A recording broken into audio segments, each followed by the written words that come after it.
Kanilang binuksan ang Sports Fest activity dito sa Eastern Police District, kung saan ito ay nilahukan ng mga PNP personnel mula sa Pamamarisan City Police Station, District Headquarters at maging ng DMFB.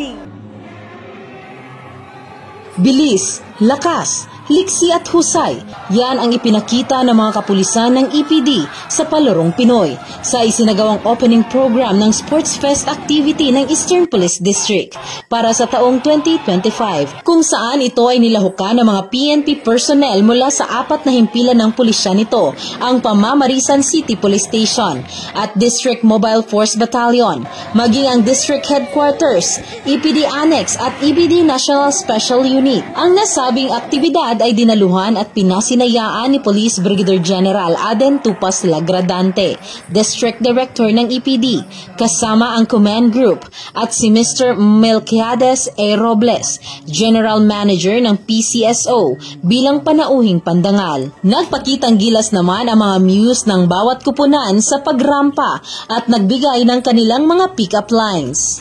Alam naman po natin na ang trabaho ng kapulisan ay very toxic, no? So nag-duty tayo ng umaga, uuwi tayo ng gabi. So sa isang banda, kailangan din po natin magkaroon ng mga ganitong activity para po ma-unwind tayo, ma-refresh ang ating isipan.